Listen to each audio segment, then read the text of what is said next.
آپ جانتے ہیں ہمارے معاشرے کا پتہ سب سے بڑا المیہ کیا ہے؟ ہم نے دین کو بڑا محدود کر دیا۔ ہمارے نزدیک دین نماز روزہ حج زکوٰۃ ہے، یعنی 5 ٹائم آواز پڑھی، نماز پڑھ لی، 4 سجدے دیے، آرام سکون سے۔ ہم تو 5 وقت کے پکے نمازی ہیں، کبھی نماز قضا نہیں کی۔ بہت اچھی بات ہے، سال میں ایک دفعہ رمضان آتا ہے، روزے رکھ لیے۔ میں نے تو سارے روزے رکھے ہیں، بڑی اچھی بات ہے۔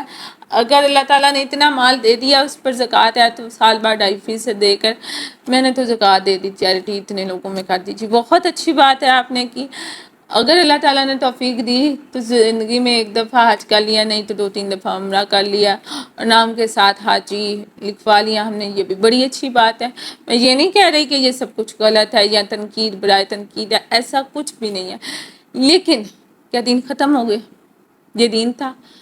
سب سے بڑا المیہ یہ ہے کہ ہم لوگ صبح فجر کے بعد قرآن پڑھتے ہیں، بعض خواتین عصر کے وقت بھی قرآن پڑھ رہی ہوتی ہیں، رات کو سوتے وقت بھی سورہ ملک پڑھی جا رہی ہے، صبح سورۃ بقرہ بھی پڑھی جا رہی ہے۔ نو ڈاؤٹ کہ آپ کو اس کا اجر نہیں مل رہا ہے، ٹھیک، لیکن کیفیات نہیں بدل رہی، حالات نہیں بدل رہے، معاملات نہیں بدل رہے، دل نہیں بدل رہا۔ کیوں؟ کیونکہ قرآن کو رٹا لگایا ہے، قرآن کو ہدایت کے لیے نہیں پڑھا، ڈیوٹی سمجھ کے پڑھا۔ خوبصورت سے کور والا قرآن خریدا، پھر اس پر خوبصورت سا ویلوٹ کا کور بنا کر چڑھایا، پھر اسے سامنے ریل پر رکھا، اس کو پہلے بوسہ دیا جو کہ کسی حدیث سے ثابت نہیں ہے، پھر اس کو کھولا، اس میں سورہ بقرہ پڑھی، پھر دوپہر کو کوئی پارہ پڑھا، پھر رات کو سورہ ملک پڑھی جا رہی ہے۔ نو ڈاؤٹ کہ اجر نہیں مل رہا ہے، ٹھیک ہے، آپ کی نیت اچھی ہے، اللہ کے لیے عبادت کر رہے ہیں، مل رہا ہے، لیکن معاملات تو ویسے ہی رہے، حالات تو ویسے ہی رہے، واقعات تو ویسے ہی رہے، معاملات تو ویسے ہی رہے۔ کیوں؟ اس کو سمجھا نہیں، اس کو جانا نہیں۔ آپ جب بازار سے کوئی بھی الیکٹرانکس کی مشین خرید کے لاتے ہیں، لائک جوسر ہے، گرائنڈر ہے، واشر ہے، کچھ بھی ہے، ٹھیک، اس میں سے ایک بک نکلتی ہے جس پر کچھ انسٹرکشنز لکھی ہوتی ہیں، کارڈ ہوتا ہے یا 2-3 صفحات کی بک ہوتی ہے کہ اس مشین کے فیچرز کیا ہے، اسے آپریٹ کیسے کرنا ہے، اس کو باقی اس کے کیا معاملات ہیں، سب کچھ ایچ اینڈ ایوری تھنگ اس پر مینشن ہے۔ بنانے والے نے سب کچھ لکھا ہے۔ کیا آپ کو بنانے والے نے کوئی بک نازل نہیں کی جس کو آپ صبح دوپہر شام رٹا لگا رہے ہیں، لیکن آپ کو یہ نہیں پتا کہ وہ بک کیا کہہ رہی ہے؟ آپ جب کوئی ناول پڑھتے ہیں، کوئی سٹوری پڑھی، کوئی مکالمہ پڑھا، تو اس کا ایک موضوع ہوتا ہے، ایک ٹاپک ہوتا ہے، اس ٹاپک کے ریلیٹ اس پر بات کی جاتی ہے۔ کبھی سوچا ہے قرآن کا موضوع کیا ہے؟ قرآن کا ٹاپک کیا ہے؟ قرآن میں کس کی بات کی گئی، کس سے کی گئی، کس وجہ سے کی گئی اور کیوں کی گئی؟ قرآن کا موضوع انسان ہے۔ اللہ تعالیٰ نے انسان کو دنیا میں بھیجا ہے تو زندگی گزارنے کے قوانین اس میں لکھ کے بھیجے ہیں کتاب میں کہ اس کو پڑھو، اس کے مطابق زندگی گزارو۔ اللہ تعالیٰ کہتے ہیں مصدق لما بین ایدیہم، کہ تصدیق کرتی ہے اس کی جو اس سے پہلے بھی تھی، ٹھیک ہے، اور ہدایت ہے ان لوگوں کے لیے جو اس سے ہدایت حاصل کرنا چاہتے ہیں۔ اب کیا ہے، ہم نے تو قرآن کو سمجھا ہی نہیں۔ میں سم ٹائمز کہتی ہوں کہ ہمارے بچوں کو جب سکولز میں چھٹیاں ہوتی ہیں یا ہماری بچیاں جب میٹرک کے پیپر اسپیشلی دیتی ہیں تو ماؤں کا پہلا ہدف کیا ہوتا ہے؟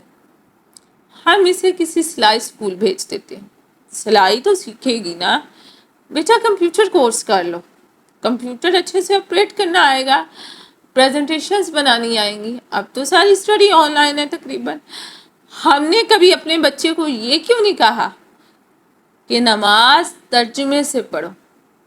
آپ کو خالی نماز کا ترجمہ آ جائے نا تو خدا کی قسم آپ کی نماز درست ہو جائے، آپ کو پتہ چل جائے کہ آپ مانگ کیا رہے ہیں اللہ سے۔ رٹے والی نماز نہ ہو، کمیونیکیشن والی نماز ہو اللہ تعالیٰ سے۔ جب قرآن کا فہم آ جاتا ہے نا، پتہ چلتا ہے کہ اللہ تعالیٰ کس طرح بندے سے گفتگو کر، اسے اپنے سوالوں کے جواب بھی ملتے ہیں، اللہ سے باتیں کرنے کا موقع بھی ملتا ہے. میں اسی لیے کہتی ہوں اللہ تعالیٰ کہتے ہیں الا بذکر اللہ تطمئن القلوب، انسانوں کے دلوں کا قرار قرآن ہے، پر ہمارے دلوں کو قرار کیوں نہیں ہے، سکون کیوں نہیں ہے؟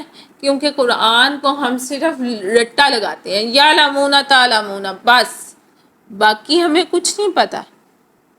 میں نے مغرب میں یہ سورت پڑھی، میں نے عشاء میں وہ سورت پڑھی، میں نے فجر کے بعد اتنا، باجی میں نے تو مہینے میں اتنے سپارے پڑھ لی ہیں، شاباش. سال میں اتنے قرآن ختم کر لیے، بہت اچھی بات ہے. سمجھا کیا؟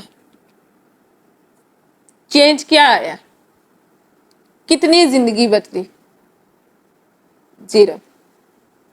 Zero multiply zero zero zero, کچھ نہیں بدلا، کوئی چینج نہیں آیا، کوئی حالات نہیں بدلے، کوئی واقعات نہیں بدلے، کوئی روحانیت نہیں آئی، بس ڈھیر لگا دی.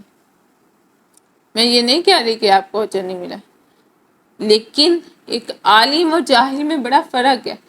ایک وہ شخص، حدیث میں آتا ہے کہ ایک وہ شخص جو کہ ساری رات عبادت کرتا ہے، نفل پڑھتا ہے، پتہ پتا اسے کچھ نہیں ہے، اور ایک وہ شخص جو کہ سوتا ہے نماز پڑھ کے اور صبح اٹھ کے 2 آیات سمجھ کے پڑھ لیتا ہے. اس کا سونا افضل ہے اس کے جاگنے سے، کیونکہ اس نے جو پڑھا، جو مانگا، اس کے بارے میں اسے علم ہے، اس کی کمیونیکیشن اللہ سے اسٹرانگ ہے.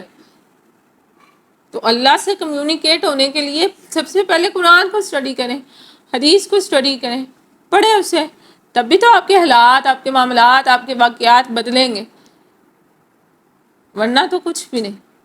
آپ کی عبادت بھی بوجھ بن گئی ہے آپ پر.